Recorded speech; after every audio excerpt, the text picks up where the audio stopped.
গড়েশ্বৰৰ শিমিলিবাৰী আঞ্চলিক বাথৌ মন্দিৰত বাথৌ আৰজ অনুষ্ঠান। অঞ্চলটোৰ 14টা চুবুৰীৰ বাথৌ ধৰ্মাৱলম্বী লোকৰ অংশগ্ৰহণ।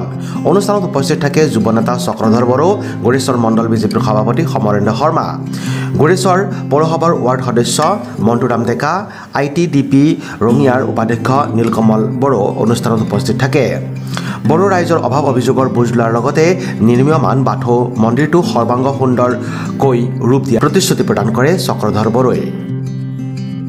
বাৰী চাঞ্জাখালা বাথৌ যিটো আমাৰ উদ্যোগত আজি যিটো আয়োজন হৈছে, আমাৰ যিহেতু সম্পাদক ৰবীন্দ্ৰ আছে লগত, আমাৰ জিলাৰ সভাপতি ফেক্টৰ দা আৰু কি বুলি কয় ৰাতুল, যুৱ আয়োগৰ নেতা ৰাতুল শৰ্মা আৰু আমাৰ মাননীয় মুখ্যমন্ত্ৰী, চিফ মিনিষ্টাৰ আৰু ৰাজ্যিকৰ সভাপতি দিলীপ দা, সিহঁতৰ উদ্যোগত যি আজি ধুনীয়া আমাৰ এই আয়োজন হৈছে আৰু আহিবলগীয়া দিনবিলাকত তেখেতলোকৰ আলোচনা কৰি মই ফেক্টৰ দা, ৰাতুল দা, আমাৰ মাননীয় সভাপতি দিলীপ দা, সিহঁতে কৈছে যে যিমান পাৰোঁ আমাৰ বড়ো সমাজত কৰিবলগীয়া কাম আছে, তো আমাৰ বাথৌৰ যিখিনি আধৰুৱা কাম আছে সেইবিলাক আমি আৰু কৰাৰ কাৰণে দাদাই এটা মোক অনুৰোধ জনাইছে। আমি আৰু যিহেতু ফেক্টৰ দা ডিষ্ট্ৰিক্টৰ সভাপতি, তেখেতেও বড়ো সমাজৰ প্ৰতি বহুত আদৰ থকা ব্যক্তি। আমাৰ ৰাতুল শৰ্মাৰ, আমাৰ যুৱ আয়োগৰ নেতা, তেখেতেও যিহেতু মানে সমাজৰ কাম কৰি ভাল পোৱা ব্যক্তি।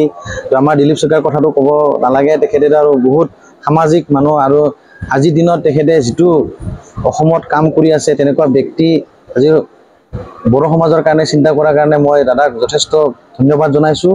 আৰু আহিবলগীয়া দিনবিলাকত আমি বহুত কাম গড়েশ্বৰ সমষ্টিত কৰিবলগীয়া আছে। বড়ো সমাজ যিহেতু বহুত আছে, মোটামুটি আমাৰ 60ৰো এবভ বড়ো গাঁও আছে। তো তেনেকুৱা গাঁওবিলাকত যথেষ্ট আমাৰ দুখীয়া সমাজৰ ব্যক্তি আছে।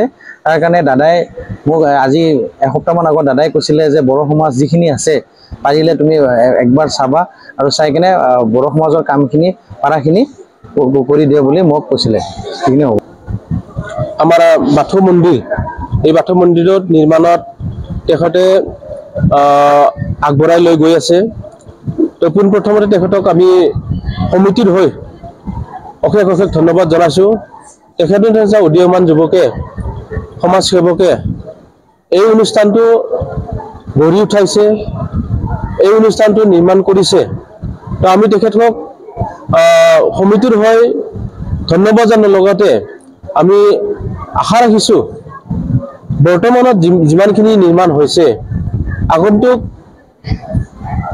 সময়ত অহা সময়খিনিত যাতে এই মন্দিৰটো তেখেতে পূৰ্ণাংগীনভাৱে নিৰ্মাণ কৰি আমাৰ মাজত উপস্থাপন কৰি দিয়ে, তেখেতক আমি আহ্বান জনাইছোঁ।